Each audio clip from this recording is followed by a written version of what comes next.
Hey, Sex Like This listeners, we are giving away 6 Bluetooth speakers to 6 listeners.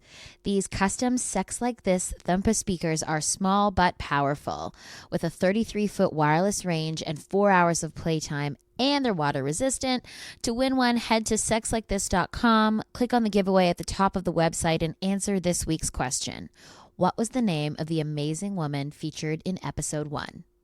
Don't forget to follow at Uncomfortableism for show updates on Twitter. Oh, my dating life was like, I don't know, taking a flamethrower to a library. Because it was all about, trying to control uncertainty and avoid and control difficult emotions. And I was like, there's something, I think I just said, I think I'm depressed and there's something going on with sex. I think that was probably the way I presented to the counselor. There are over 7 billion people on the planet, and most of us are looking for love. So if we couple off, unless you've come up with a more interesting arrangement, that means there are theoretically about 3.5 billion people in the world that could be the one for you, and counting. So with all of these options, why do we always hear the same love stories? The cookie-cutter, storybook version of what it's like to fall in love is told over and over again. Well, friends, that stops here. You're listening to Sex Like This, a podcast brought to you by Uncomfortable Revolution about sex and dating with a chronic illness or disability. I'm your host, health journalist Nicole Edwards. I guess I knew kind of about depression. I was at a point where even the slightest thing that went wrong, or even the possibility of something going wrong, I would just spiral into the deepest hole imaginable, and was totally convinced that the world was going to end, and could really feel that. If I just saw a kid drop an ice cream cone on the street, I was convinced I would collapse in tears and never get up again. I was a muscle that's just so worn out. The reason Mark's brain felt like a worn-out muscle is because his brain had been working on overdrive for a long time. Most of his life, actually. He remembers being little and obsessing for weeks about leaving a cup on a friend's coffee table.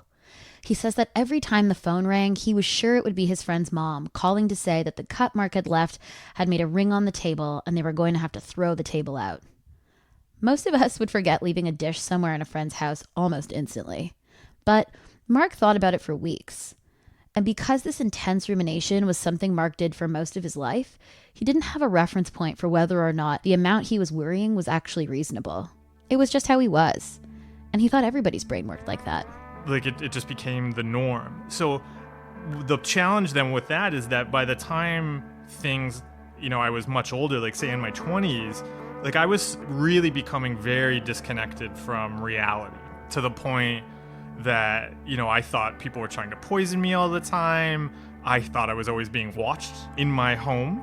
I would stand in front of the stove and just watch it to make sure it didn't spontaneously turn on and combust and burn the apartment down. And that would be after doing all sorts of rituals to check it and make sure that it was off. And I still saw all of that as totally normal. The more Mark's compulsive behavior started to escalate, the harder it was for him to do normal day-to-day stuff. Because if I was walking along to the grocery store and in my head, I thought, I'll get some cucumbers and some tomatoes, I'll make a salad. As soon as I would think that, in my head, I would see myself slicing a cucumber and slicing off my fingers. And I would feel it up my arm, the pain in my nerve. Then I would have to check my fingers to make sure they were still there. And it just became to the point where to my brain, it was real. And it's probably similar to what happens when we dream, right? We believe the dream, and that just became the norm. My brain would come up with things, and I no longer could believe what I was seeing. And then that would go into things I find the checking, the more we check, the more we chase certainty, the more uncertain we become, and the more disconnected from reality we become. So in relationships, for me, I would need to have physical contact to sort of prove to myself that I was likable or that person liked me. But then inevitably I would need that all of the time. If I hooked up with somebody, because I was okay, I need to hook up with this person, And then like, okay, I've reassured myself like I'm attractive or I'm likable or whatever. But as soon as I would do that, I would need to do it again and again and again and again, like just like checking the door lock, checking the stove, whatever. We often try to put these things into like little categories, but really it's like an interaction with uncertainty, and so that's across the board. That's with the stove, with a knife, with crossing the street, with relationships, the works. Mark, as he often says himself, has been slapped with a whole bunch of mental health diagnoses over the years. OCD, anxiety, depression, addiction, and the addiction part ended up manifesting sometimes as sex addiction. And that craving for intimacy didn't lead to long-term relationships for Mark. I was completely obsessed. You know, if I was into something, then I was completely obsessed. Or if I made some like judgment about them, even the tiniest judgment, then I'd be like, oh, like, it's over there, the wrong one. We have to end this now. And I'd completely check out. I'd just like ignore them. I can say I did that in every relationship. Like before I started to work on my mental health, I had, you know, as far as I can remember, like never been dumped or anything like that. And this always would happen in relationships because, again, that inability or that lack of skill to handle uncertainty. So if there was one little thing that to me made the person no longer perfect, it was over.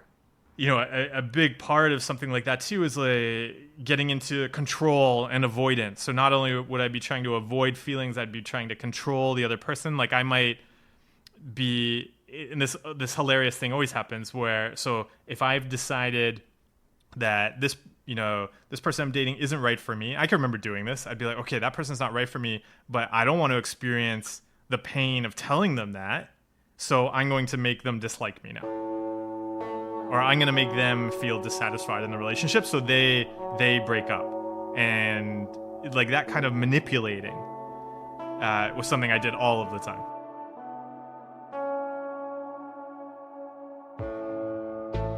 Eventually, Mark becomes acutely aware of how unhappy his habits around sex and dating are making him. He starts to think that maybe he's depressed and reaches out to a therapist for help. Yeah, so actually what happened first was because, and this is often the case in mental health, because we just don't talk about these things. And so when I went in, of course, I'm saying, oh, okay, it's depression and sex. So they sent me to a psychologist who specialized supposedly in sex and mental health. And she was terrible, like really terrible. And so she was really bad. So then I went back to the counselor that I'd first spoken to, and I told her you should never send anybody to that therapist ever again. And also that everything still sucks. So let's do something else. And then because I'd already started to get a hold on some of what I could see were like some problematic compulsions around like hooking up with people, I think when I went back to the counselor, and this is quite common for people, that when you start to cut out one compulsion, your brain just explodes in other areas. So I feel like I had gone back to that counselor and I was like, okay, look, ever since I've stopped doing the following, like I can't, like sometimes I can't leave my house, and here's what's going on in my head. And then I think she was like, oh, why don't we look at some other options here? And then she got me into an OCD treatment program. The OCD program was incredibly helpful in that I learned how to make changes in my life. I learned how to accept difficult emotions and do the things that I actually care about doing. What's unfortunate is that, again, because the mental health care system is so divided up around imaginary lines, doing anything around sex or relationships wasn't something we could cover there because it didn't technically fall under OCD, but it was really the way you make any change is the way you make every change. And so through that program, I was able to learn how to start make changes. I was able to learn how to sit with uncertainty and uncomfortable feelings and make healthier choices. So then I was able to take what I learned there and apply it in all of these other areas of my life that didn't, fall under what's technically considered OCD. So it was that therapy I got there was just so useful for learning how to handle emotions that I'd never learned how to handle and then make better decisions. And so, yeah, it was that's where I first learned that I could actually start to change stuff and handle the stuff in my head differently. Luckily, Mark had enough perspective to draw the connection between OCD and his personal habits around sex and dating. The strategies that he had honed to wrangle his other compulsive behaviors, he thought might work when it came to his love life too. And so there were like little exercises that I did at the start when I started dating. I can remember even like I would go on a second date even if I didn't like the person and I didn't think they liked me that much. Like if I was like, oh, this is never going to work out, I would go because I was working on not listening to my brain. Like listening to my brain had been terrible for everything in life. So yeah, dating at first was very much about setting up little exercises like that. I remember getting really excited the first time somebody dumped me. Wait, what? Because, I wasn't the one just saying, oh, this isn't going to work, I'm out of here. I stuck around and sat with it and, put myself into it. Gave the things I wanted to give as a person, not about trying to chase some right relationship. The biggest benefit of all of this was learning how to not do that stuff in my head and just be present with the other person. And be present with myself even, and what I'm feeling, and just let that be there. Or what I'm not feeling, and let that be there too. That's just made relationships and intimacy so much more enjoyable.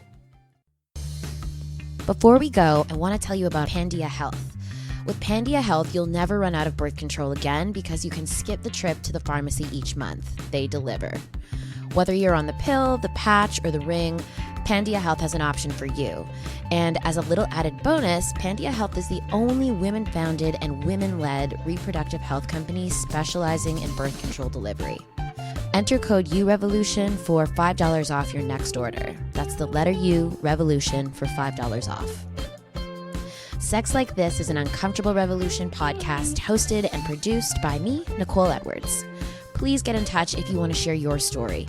You can email podcast@urevolution.com or head over to our website, sexlikethis.com, for more amazing stories about dating and sex with a chronic illness or disability.